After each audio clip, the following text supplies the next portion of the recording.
Do I need to tell you how excited I am right now? Because not only amazing women, but they're all women. Yeah. So, okay, I'm really, really excited. Ladies, what an absolute pleasure to have you on the stage with me this afternoon. I hope you had a chance to listen to the previous conversation that we had, because I think some of those issues become quite pertinent when we are looking at the lens, or through the lens, of the creator and those who are driving the creative industries. In other words, leading like yourselves are. Let's begin with perhaps a very basic question, Your Royal Highness, if I may. When we are thinking about creatives, what is it really that they need when we're looking at funding for them? Well, I always say that, yes, finance matters, but there is many other things that need to be there beyond the money itself. So there needs to be structure within the creative entrepreneur, and then structure within the ecosystem. So the creative entrepreneur, I always say, needs to have the 3 C's. So clarity, continuity, and credibility. They need to be clear on exactly where it is they're going, what they're doing, and what they want to put out. They need continuity to build credibility, because that's when investment will take them seriously. But beyond that, there needs to be an ecosystem that is there, that is reliable, that they can build upon, because they require a lot of collaborators. They require a lot of systems and policies that can help them thrive and grow, especially in a new industry that's still growing. So when we look at the ecosystem as a whole, funding is one part of it. Yes, it'll take them to a point, but beyond that, there needs to be institutions, policies, systems, and support that goes beyond the funding itself. Princess Fauda, one of the things that I think you can all appreciate is what the needs are in the way that you've described, but an also recognition that not all entrepreneurs or creators are going to have that ability to discern that immediately. They're not necessarily going to know about how do they process some of that thinking and ensure that they themselves have it.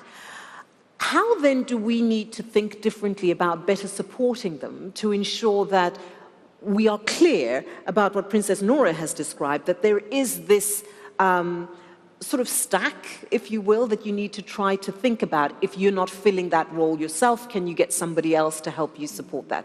How do we better support them in that space? Well, funny enough, we were just discussing this earlier. Oh, great. So you've got the perfect answer. Oh, no, don't put me on the spot.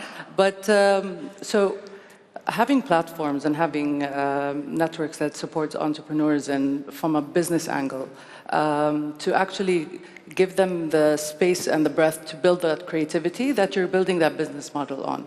For institutes like Al-Mashtal and incubators like that are needed, but that's just one point. And then you have the funding, that's another, which you need creative funding and creative investors to come in and understand what that entrepreneur is going to be building. And then the third thing is the roadmap. So after I give them those tools, and after I give them that money, do I just leave them in that field? Sometimes you need hand-holding, and sometimes you need partnerships. Collaboration, I think, is a key to entrepreneurial ventures. And you're not an island on your own. You can build with people. Within Panther Holdings, that's what our whole structure was. It's collaborations. We started as one company in the cultural tourism realm, and then tried to close the ecosystem by working with other companies and other creatives and other investors, seeing the gaps in the market to build it. So I think it's all of them. You can't just kind of... You can't pick, you right? You can't pick and choose. You have to look at all. So then, Charlie, if I can then come to you, we're alluding to it a little bit, but I'd like to get your sort of studied view on the barriers that are being faced by the creators and those who are leading creative industries. What are some of the most profound barriers that we perhaps are not thinking about in terms of better supporting them? This is a great question. research shows that some of the barriers in major markets are nepotism, being able to enter an industry, not being able to have access to the right networks are huge barriers. But of course, funding, lack of access to mentorship are aspects that artists aren't always privileged to benefit from, which is why in my research, I've created an incubator in Canada. In my mapping, and I love that we're using the word ecosystem because this is critical. In my mapping in Canada, there's over 140 incubators or business development programs that are inclusive to artists. Among that sample, 4 of them are for equity seeking, so for women or for those that are immigrants or newcomers to the country, right? All looking to have creative careers and have aspirations. Of those 4, I've created 3. So I can know from studying applicants to the program, their ambitions, their dreams, what their goals are, and looking at final reports that mentorship matters. In fact, program participants, because in one of my programs, they get capital, they get funding, they get an educational curated session on legal fundamentals, marketing strategy, building a business plan, all of these elements that are important. But when asking, would you have done this program without access to funding? Majority had said yes, simply because of the mentorship component and the community building, which are key components that are really under-recognized, especially as a creative. We were speaking before, like how lonely it can be. Yeah. So when you can become part of community and have peer support, that helps remove barriers to entry. Let's then expand a little bit on the ecosystems that you were just talking about. I think all of you have spoken very eloquently about what needs to happen to better support entrepreneurs. So the suggestion is that it's not that we don't know, but there perhaps is some disconnect between what we know and what actually happens in real terms, which comes to the ecosystem. So what is missing in the creation, development of this ecosystem, Charlie? I think from a theoretical point of view, we talk about ecosystem, but what does that really mean? So when you look at entrepreneurship theory and what ecosystem framing looks like, what Princess Nora has shared, institutions, finance are core components. You cannot have a successful creative economy if the infrastructure or if the ecosystem is weak in one of those elements. And when all of the systematic conditions of an ecosystem are supported, invested in, then the artist can thrive. Everybody can thrive. And when that happens, and this is from the Global Entrepreneurship Monitor, GEM, this is what they do to measure entrepreneurship. If we applied that same framework to creative industries, you would have a productive creative economy. When that happens, there's more output. And when there's more output, there's more value creation that circulates into the economy. So to what degree has there been a mapping of the ecosystem? So are we then suggesting, Princess Nora, if you can maybe address this. In fact, I'd like you as well, Princess Fakhtev, to address this. Are we then thinking maybe that we need to not stop fully, but perhaps look at the foundations of what we're trying to build, right? And say, well, in fact, we talk about ecosystem, but how do these ecosystems actually look? Are they fit for purpose, to your point? Yes, no, how do we fix that? And then how do we link people to those ecosystems? So in your view, what are the ecosystems potentially lacking? And I know it's not going to be, you can't answer everything, but for you, the spaces that you think are key. Well, I can only speak from my own experience and what I've learned, because I started as a creator. I started as design, and I wanted to open my own design studio. Now, I studied design, so I know how to do that, but I was never taught how to actually build and run a design studio. That's a completely different skill set that I needed. And I learned in a very hard and harsh, difficult way that I don't have that.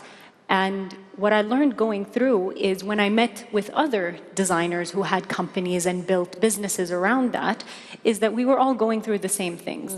And I was saying, well, where are you? If we knew each other, if we spoke and shared our challenges, we could have come up with a solution together. Each one of us has learned something, I'm sure, across the way.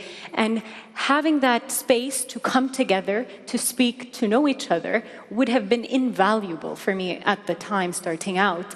Because, like Dr. Charlie said, and Princess Fahda, collaboration is really important.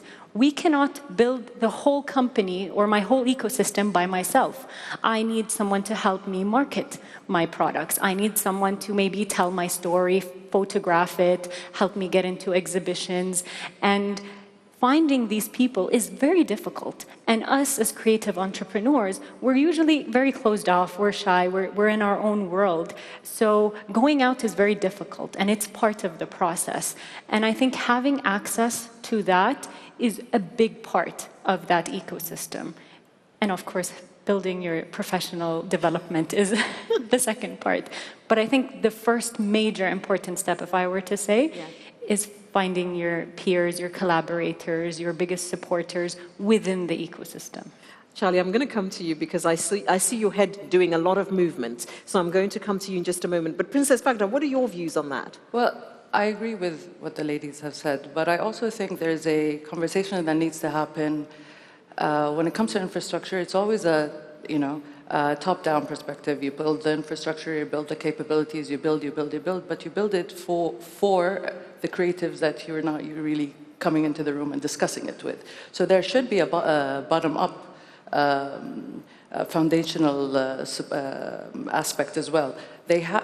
It has to be a collaboration from institutions and creatives to come up with that ecosystem. You cannot impose that ecosystem when you don't understand how am I going to go through it. We've had a lot of issues dealing and maneuvering in a structure that wasn't built for us creatives, but it was built for investors and creatives, for technology, for economy, but for the creative world to kind of foster us, we needed also creative foundations. So it's a conversation also from those who are building and those who are creating. I want to come back to those who are building in just a moment. But Charlie, can I have your view on that? Because I could see that you were feeling quite animated around points that were being made by both ladies. This is, I think, the key takeaway of the summit is strengthening the ecosystem, which essentially is interconnectedness of all aspects. The artists, the intermediary services, leadership, it all has to come to fruition. And so as we're all speaking, I'm thinking, is there an ecosystem task force in the creative sector for the country that brings together key players to help ensure this interconnectedness and advise on the governance of this ecosystem? Well, I think this conference is quite interesting as a concept and how we can work on that. Absolutely. In fact, you took me to my next question, because that also requires investment, right? It doesn't just happen because we're like, oh yes, we need an ecosystem, and suddenly the ecosystem emerges.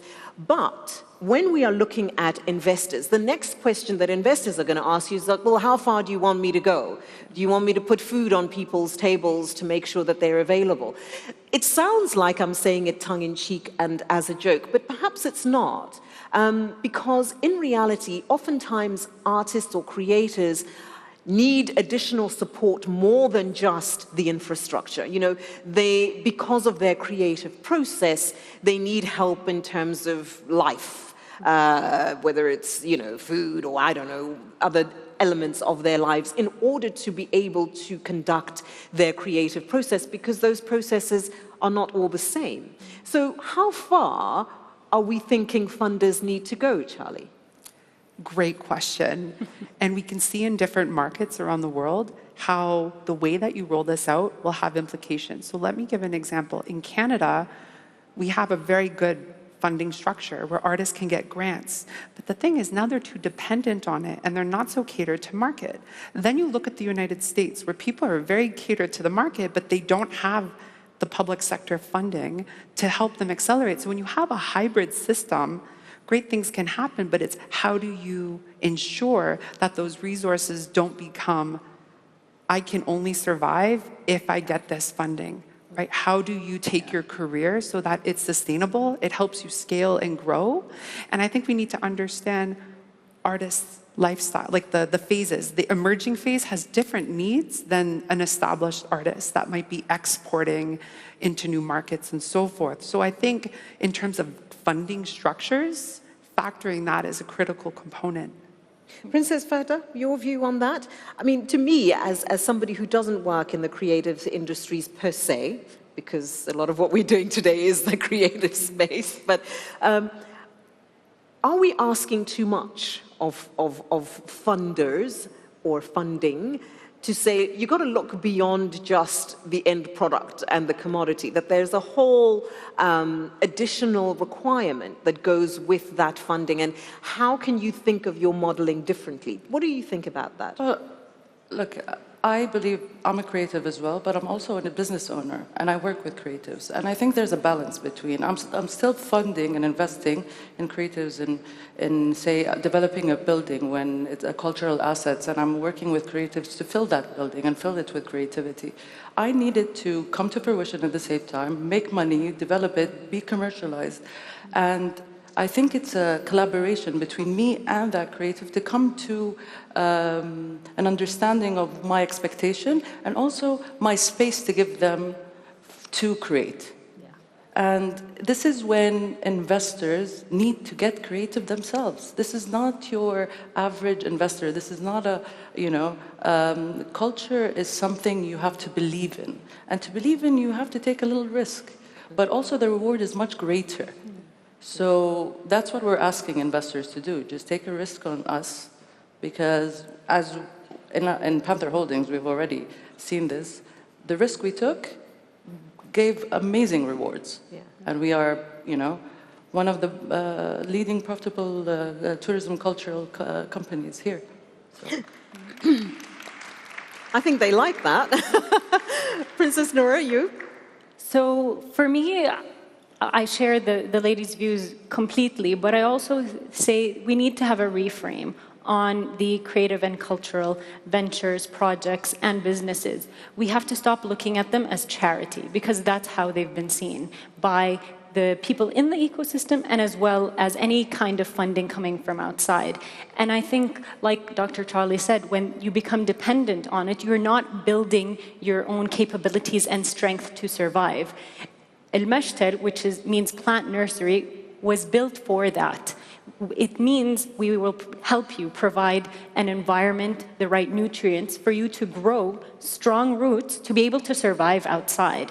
When an ambitious creator can build confidence, sustain themselves, and have this pipeline of projects and income, that's what it means to be successful. It's not just how much money we make, it's being able to continue and do this. We opened Al-Mashtar because we saw so many creatives working, but that was after their official careers, because they never believed in themselves that they could survive without having another traditional career to follow through.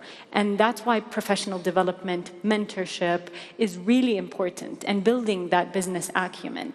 Because I always say we do this, like Princess Fahda said, because we love it. There's something in us, in our minds, that we imagine and we want to bring forward to the world. And investors need to understand that, because it takes time to mature. It takes time for the public to understand, to get it picked up in the market. I believe 100% that we need to think commercially. We need to think big. We need to think that we need to sell products, sell services, sell ideas, in order to survive. And I always say, look at Bill Gates. He worked and built Microsoft, and after he went and tackled, the problem of malaria in the world, and that's his altruistic project. So us as creatives are the same. We do it because it's altruistic and internal of us, but we need to understand that in order to be able to do that, we need to survive as well. Okay, we're almost out of time. I'm sorry, I've got to do this. We're almost out of time. I need from you just one go-to, as briefly as you can from each of you, as to how we can, in our own worlds, what is it that we need to think about doing to try to better support the creatives? So, Charlie, if I can start with you, I'll work my way back this way. Great. Measurement. Measuring the impact economically, socially, culturally is key to be able to advocate for more support for the arts and to know to the degree that it is shaping our society for the greater good. Princess Fakta? Well, I think developing the bottom-up approach and really working with destinations, economy, and cultural assets within it is just gives the ecosystem a better, I don't know, like a better chance to grow. Yeah. Princess Nora? So I'm going to steal like an artist, and I'm going to steal something from what Princess Fahda said, and it's... Okay, disclaimer, we're not promoting stealing. Thank you. Please go ahead. Definitely not. But it's take a risk. Us as creatives, we are putting ourselves out there. We're taking risks, but also investors, institutions, take a risk on us as well, and I guarantee we will deliver. So, would it then be safe to say that if we take a measured risk and we do assessments that run from the bottom up, that we should be able to build ecosystems that are better suited to growth and sustainability for creators? 100%. Would that be correct? Definitely, yes. Okay, I'll give myself 1 point. Thank you very much, ladies. It's been an absolute pleasure. Thank you Princess, very Princess, much. Doctor, thank you very much. It's been a pleasure. Thank you so much. Thank you. Thank you so much. Thank you so much.